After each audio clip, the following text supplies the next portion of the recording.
now. To be fair, there's only really one or two ways for you to stop the quicksand guard. This is good. It's great. Yeah.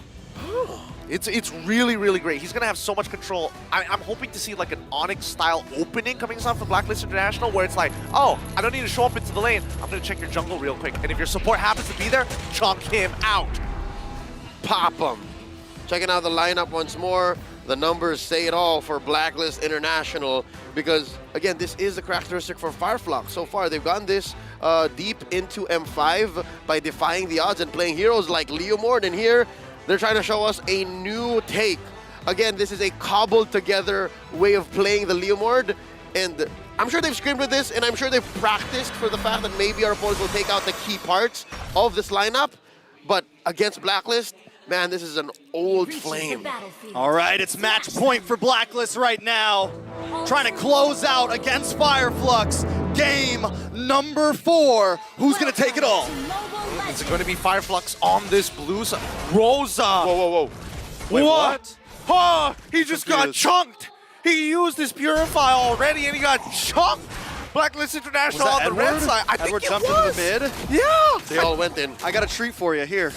Oh my goodness. Wow, that was almost a first blood so early on, pre-1 minute. Okay, and that's coming in from 2 concussive blasts from Shinsui and Edward respectively.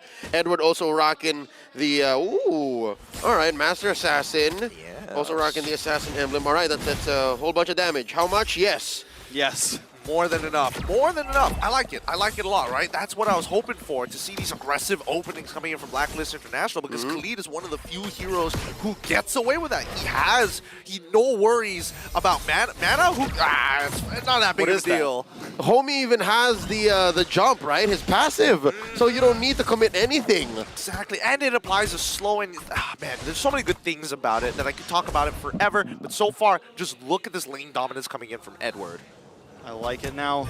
As long as Edward can control this, and as long as the read from Edward, he has the ability to counter-engage here. If that implosion comes and he's not in it, and everyone tries to jump in when that implosion happens, he can definitely punish certain plays that Fireflux wants to bring here. Oh, Tienzi, though, trying to punish himself, but he gets punished! Under the tower, first blood, going over to Yue.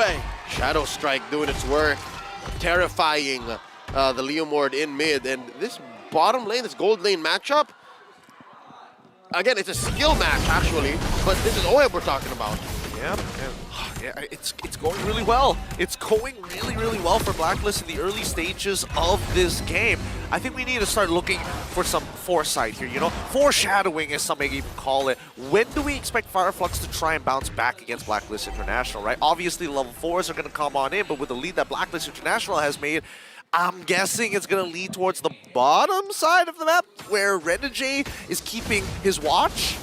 Yeah, I think they kind of have to switch gears at this point. Taking a death on a Tienzi that earlier, on that hero that you want to snowball, that we've seen snowballs in games that they've won with it before. Now I think we have to, okay, let's try to favor Sunshine here. Let's try to maybe give OHEB a bad game. Let's try to look at some other opportunities.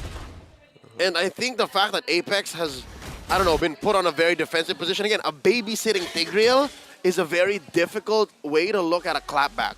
And so far, when Fireflux does this, when they play a lineup like this, they are constantly looking for outlets for Apex to kill. Apex to help DNZ wipe people out. And if Apex is so focused on protecting Sunshine, then that's a whole other story.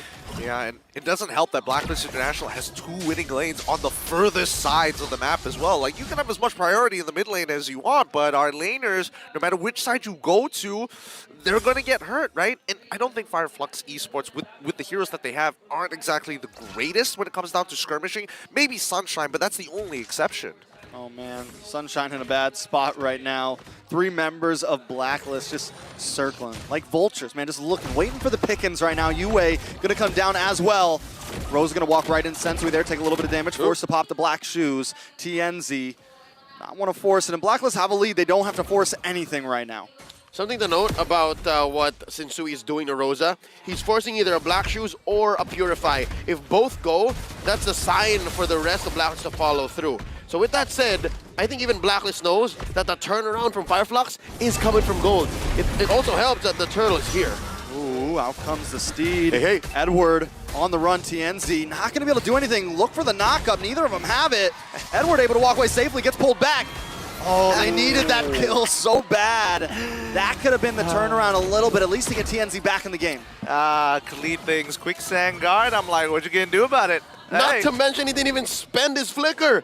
He straight up just rode the sands out to safety.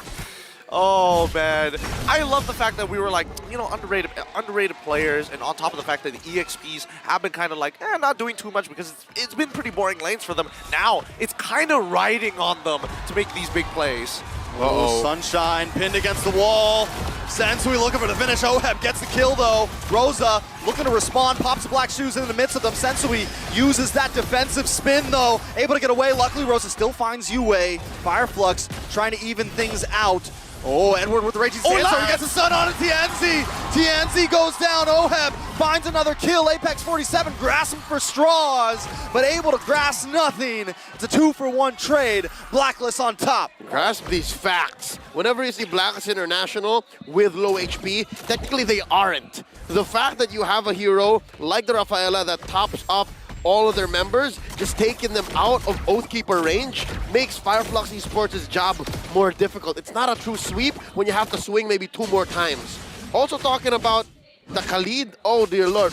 There's a reason why XP lane feels like the toughest lane for hero pool right now. It's because they're so perfect, like the way this Khalid is now on Edward, or they get banned out. Looking at that draft now, you see that the Arlott got banned, you're seeing Edith getting banned, and that's just the name of the game right now. So Blacklist International perfectly setting up for that atmosphere, sitting at 4 kills ahead here, 6 minutes in. Oh, cheeky lane swap.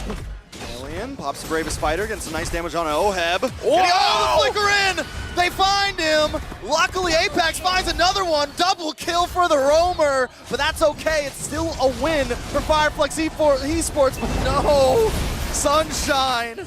Just when they find something, they lose elsewhere. What can you say about this, right? The trades on both sides, it feels like both teams are literally just thinking in the same light. Uh-oh. Oh, Sensui in trouble, gonna get stunned too. Sensui still gets the turtle, gonna be able to walk away safely. Yue and Edward doing some damage on Alien there. Fireflux gonna back off. It's impressive how these kinds of teams, structure-wise, synergy-wise, skill set-wise, come up and are developed from across different parts of the world. One from Ankara in Turkey, the other from Manila here in the Philippines. And here now they're both fighting for tournament life. Blacklist about 2,000 gold ahead. I'd like to think maybe if Sunshine had a Purify would have been better, but that's a Beatrix with a Purify. Doesn't work out. Alien gonna get pinned here. It's gonna be okay though, looks like. Nothing too major. Down bottom. They do find the tower though, down bottom. Edward versus TNZ once again, but Edward gonna get the outplay! Bring out the recalls, baby! Edward! Agent 0, TNZ there, amazing. He had the Master Assassin though. Did have the Master Assassin, and now we might see another response. Okay, Blacklist ready to bring out the pillow, smothering down onto Fireflux. Just take it. But here's the thing, Fireflux can still get themselves out of this position like this. I'd say put Blacklist where they're down on damage, and when they're not as complete, when they're not all there. But you're talking about the specialists of the Ube here. It's easier said than done. I mean, it's finally a deep breath of fresh air for both sides, right? It's on a knife's edge. It really is. And so far, the EXP laners have been doing a phenomenal job. However, it's only left inside of their lanes. We haven't seen it actually expand their influence over the neutral fights, and more importantly so, with the cheeky lane swaps, both sides getting punished for it. It begs the question whether Blacklist International can actually maintain this as we start moving towards the later stages of the game. Well, like, we're done with early. The lanes are basically gone for. Now, we transition into mid-game, and this is where it's going to get really sweaty now that the Lord has spawned. Already, truth be told, this is foreign land for Fireflux. It's unfamiliar to them to play a Leomord and not be ahead. So they have to very specifically find an angle where Apex can set up an amazing ult for Sunshine and Alien. Of course, Alien's been catching Blacklist pretty good, to be honest, in the past 9 minutes. See this, right? He's never scared to go in. Oh. This is a good position. Back off. That is a good position. Sensui is there. Up comes Raging Sandstorm from the back. Tienzi can't find his way in. Sensui able to secure it, and Blacklist is like, no, we're not fighting. We got our goal. Sensui is playing man-to-man defense against a man and a horse. Oh, boy. He's doing it well. He's doing a great job, right? He is just point guarding out of his mind. It's nice to see. It's one of those matchups where you don't want to pin him against the wall. You just need him far enough so he can't use the retribution range isn't near that Lord. So now that Blacklist International finally have that lead, we're starting to see the motion start flowing through. We're seeing the huge lead coming out from OHEB's side, 2K ahead. Huge, and they're very low to the ground still, right? You're looking at marksmen who just have 3 core items, 2 prior to that last one being built. So it just shows that Blacklist are snowballing. This is the equivalent of a team that is, what, synergy-based like Blacklist? Snowballing at 10 minutes in, 3-6. You know, I also love Edward's position. He's always taking the opposite side of the team. He's always the 1 to the 4-1, right? And there he is once again, possibly going to go for Tienzi up in the top side. He's hiding out in that tri-bush, waiting for a moment to strike. And the boss side, Blacklist International, going to try to close in with this Lord as well. They're going to break through that second inhibitor, try to break through this second in the mid as well. Can Fireflux defend? That's so good, it's so clean. Khalid is the perfect one hero in the 4-in-1. Because again, in this lineup for Fireflux, the only one who can really stop his quick Sandguard is what? Apex 47 and Alien. That's it. Maybe with a Phantom Seed, knock him off his knee, right? So it's so good. He wins the 1v1 regardless. I mean, as they start pushing in, right? I mean, this top-up specifically coming in from Renegade, it's making it difficult, right? Rosa is landing some good shots, but really it's not developing much for the team anymore. The zoning isn't as good as it used to be. Yep, because Blacklist are willing to walk into it. If anything, it's Blacklist who's checking Fireflux's ground. Rosa's saying, all right, you guys can only go up to here. Oh yeah? Can we go up this close? And then, again, it's a 5K deficit. You have your cores and even your tanks, your peelers, who can't take as much damage from OHEB's basic attacks, saying, all right, you know what, maybe you can.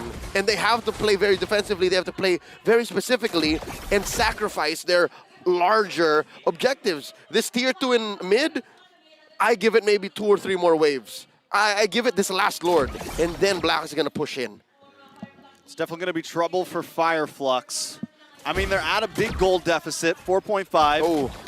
Not only that, but most of that gold is in the hands of OHEB. That's a winter tranche coming up. Rather, a wind of nature coming up. So, I mean, now, even if Sunshine starts to catch up, OHEB can still get some outplay. He can also deal with some of the damage from Alien, deal with some of the damage from TNZ.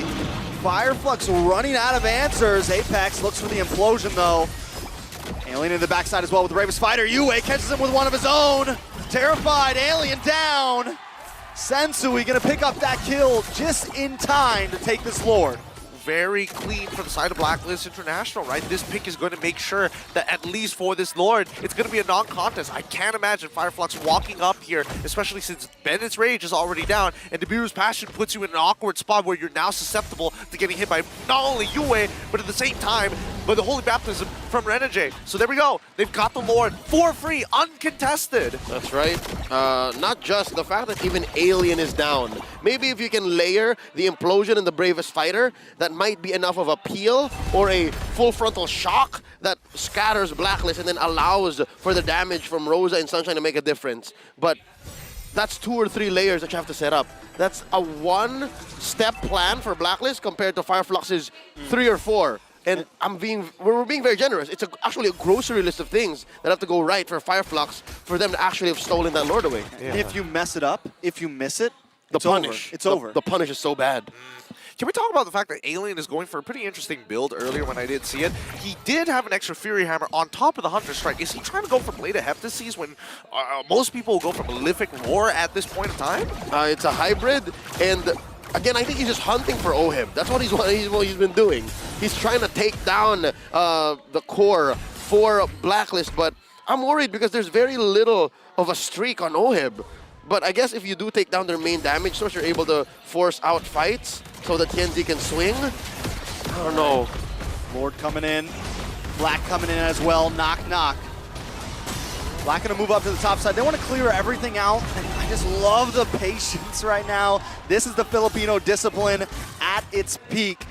Blacklist International not stressed at all about trying to end the game right now. They know they have late game secured. They know they have mid. They know that this is in their hands. I mean, with no inhibitors, I'm trying to figure out a way for Fireflux Esports to really make this comeback onto Blacklist International. I mean, it really boils down to whether Blacklist International makes that mistake, right? Biggest play of their lifetime. That's what they need. The shift in Oheb's priorities, instead of going straight for the Wind of Nature, he pivots into the DHS. And then he'll there it is, there's a defensive item. He knows that he wasn't in trouble. He knows that Alien has slowed down on finding him out in the back line. And because of that, those pushes became much, much easier. It's looking pretty grim, right? It's looking pretty grim, but we've seen teams come back from worse. It's an 8.2K lead, now an 8.1K lead for the side of Blacklist International. But for Fireflux Esports, it's just a moment that we're looking at Apex 47. We're hoping, we're praying that maybe he finds somebody, maybe even Sensui, just to steal away a singular lore, because he's the only one who's not running the Purify. There's that, but I think the actual reality of comeback is going to happen much closer to home, inside their base. If Apex 47 can find a perfect flicker, displacement and implosion close to the base where he can expose expose Blacklist International to maybe one or two more turret hits that they can take, then that could be the comeback. Rosa getting Divine Glaive now, and it might just be another non-contest. TNC, he's going to have to try his best. They might even have to sacrifice a player just to try to make the attempt work. Yeah, but look at Edward's positioning right now, constantly holding this bot side, and that's the flank, right? And Edward has done this so well, and that's what created space last time. TNZ had to fall back, and that's what gave Sensui the ability to just do that heavy spin and get him out of there. Fireflux know that so much is on the line. I think they're going to put it all on this Lord, possibly. What makes it worse is they know that Edward is in that bush. Edward showed himself, so they know that there's this angle coming in from the south. But what can they do about it? Yeah, exactly. It's just frustrating. Apex maybe goes for Edward. I don't know, man. Flush him out. Minions are coming down on the top side, though.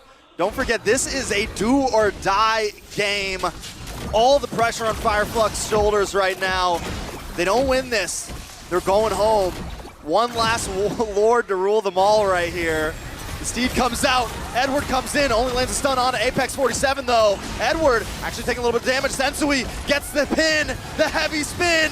TNZ goes, able to just get away, but still, the rest of the team taking way too much damage. UA!